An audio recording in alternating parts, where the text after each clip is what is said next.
जया एकादशी व्रत कथा. हरे कृष्णा. पंचांगानुसार माघ महिन्यातील शुक्ल पक्षातील एकादशी तिथीला जया एकादशी व्रताचे विशेष महत्व आहे. या दिवशी भगवान विष्णूची पूजा केल्याने साधकाला जीवनातील सर्व सुख आणि संपत्ती प्राप्त होते.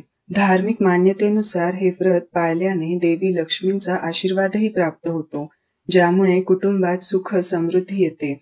उपवास करताना नियमांचे पालन करणे अत्यंत महत्त्वाचे मानले जाते, कारण त्याचे उल्लंघन केल्याने पूजेचे पूर्ण फळ मिळू शकत नाही. जया एकादशीचे व्रत केल्याने मनुष्य पापमुक्त होऊन मोक्ष प्राप्तीकडे वाटचाल करतो. हे व्रत केवळ भौतिक सुख आणि संपत्तीच देत नाही, तर आध्यात्मिक शुद्धी आणि आध्यात्मिक प्रगतीचा मार्गही मोकळा करते. जया एकादशी व्रताची कथा.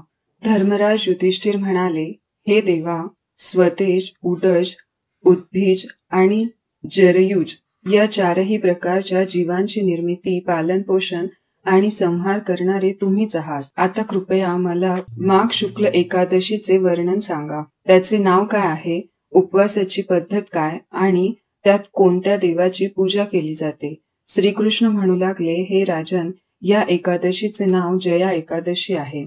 या व्रताचे पालन केल्याने मनुष्य ब्रह्मदेवाच्या वधाच्या पापापासून मुक्त होऊन मोक्ष प्राप्ती करतो आणि त्याच्या प्रभावाने तो भूत, पिशाच इत्यादी जगापासून मुक्त होतो. हे व्रत पद्धतशीरपणे पाळावे. आता मी तुम्हाला पद्मपुराणात वर्णन केलेल्या त्याच्या माहितीची कथा सांगतो. देवराज इंद्र स्वर्गात राज्य करत होते आणि इतर सर्व देव स्वर्गात आनंदाने राहत होते.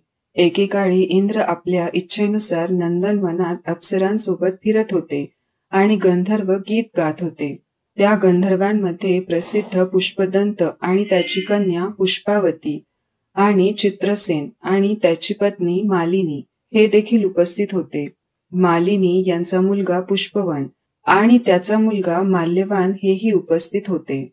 पुष्पावती गंधर्व माल्याकडे आकर्षित झाली आणि त्यांच्यावर कामुक बाण सोडू लागली. तिने आपल्या सौंदर्याचे आणि हावभावांनी माल्यवानला मोहित केले. हे राजा, ती पुष्पवती अतिशय सुंदर होती. ते इंद्राला प्रसन्न करण्यासाठी गाऊ लागले, पण परस्पर मोहातून त्यांचे मन गोंधळून गेले. त्यांचे नीट गायन आणि स्वरलय योग्य नसल्यामुळे इंद्राला त्यांचे प्रेम समजले आणि हा स्वतःचा अपमान समजून त्यांनी त्यांना शाप दिला. इंद्र म्हणाला, अरे मूर्खांनो, तुम्ही माझ्या आज्ञेचे उल्लंघन केले आहे, म्हणून मी तुम्हाला शाप देतो. आता तुम्ही दोघेही स्त्री आणि पुरुषांच्या रूपाने मृत्यूलोकात जाऊन पिशाचाचे रूप धारण करून आपल्या कर्माचे फळ भोगा. इंद्राचा असा शाप ऐकून ते अत्यंत दुःखी झाले आणि हिमालय पर्वतावर दुःखाने आपले जीवन व्यतीत करू लागले. त्यांना गंध, चव, स्पर्श इत्यादींचे ज्ञान नव्हते. तिथे त्यांना प्रचंड त्रास सहन करावा लागला. त्यांना क्षणभरही झोप येत नव्हती. त्या ठिकाणी प्रचंड थंडी होती आणि थंडीने त्यांचे दात वाजत होते. एके दिवशी पिशाचाने आपल्या पत्नीला सांगितले की आपण आपल्या मागील जन्मात कोणती पापे केली होती, ज्यामुळे आपल्याला हे वेदनादायक पिशाच स्वरूप प्राप्त झाले. या पिशाच योनीपेक्षा नरकातील दुःख भोगणे चांगले. त्यामुळे आता कोणत्याही प्रकारचे पाप करू नये, अशा विचाराने ते दिवस काढत होते. दैवी योगामुळे माघ महिन्यात शुक्ल पक्षातील जया नावाची एकादशी आली. त्या दिवशी त्यांनी काहीही खाल्ले नाही किंवा कोणतेही पाप केले नाही. तो दिवस फक्त फळे आणि फुले खाण्यात घालवला आणि संध्याकाळी पिंपळाच्या झाडाखाली अतिशय दुःखात बसले. त्यावेळी सूर्यदेव अस्ताला जात होते. त्या रात्री खूप थंडी होती, त्यामुळे दोघेही मेल्यासारखे एकमेकांच्या जवळ पडले होते. थंडीमुळे खूप वाईट वाटत होते. त्या रात्री त्यांना झोपही आली नाही. हे राजा, जया एकादशीचे व्रत करून आणि रात्री जागरण करून दुसऱ्या दिवशी पहाटे होताच त्यांचे राक्षस रूप निघून गेले. अतिशय सुंदर गंधर्व आणि अप्सरा त्यांचे शरीर धारण करून सुंदर वस्त्र आणि अलंकारांनी सजलेले ते स्वर्गाकडे निघाले. त्यावेळी आकाशातील देवतांनी त्यांची स्तुती करत फुलांचा वर्षाव केला. स्वर्गात गेल्यावर दोघांनीही इंद्रदेवाला नमस्कार केला.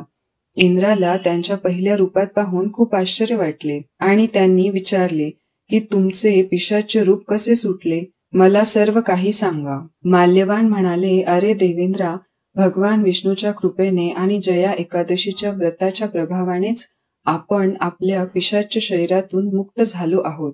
तेव्हा इंद्र म्हणाला, हे धनवान, देवांच्या कृपेने आणि एकादशीचे व्रत केल्याने तुमची केवळ पिशाच्य रूपापासून मुक्ती झाली नाही, तर तुम्ही आमच्यासाठी पूजनीय झालात. कारण विष्णू आणि शिवाचे भक्त आमच्या पूजनीय आहेत, म्हणून तू धन्य आहेस. आता तुम्ही जा आणि पुष्पवती सोबत फिरा. श्रीकृष्ण म्हणू लागले, हे युधिष्ठिर राजा, या जया एकादशीचे व्रत केल्याने वाईट शक्ती दूर होतात. ज्या व्यक्तीने या एकादशीचे व्रत केले त्यांचे जणू सर्व यज्ञ, जप, दान इत्यादींचे फळ त्यांना प्राप्त होते. लोक जया एकादशीचे व्रत करतात ते 1000 वर्ष स्वर्गात निश्चितच राहतात. इति श्री जया एकादशी व्रत कथा. श्रीकृष्ण चरणार्पणमस्तु.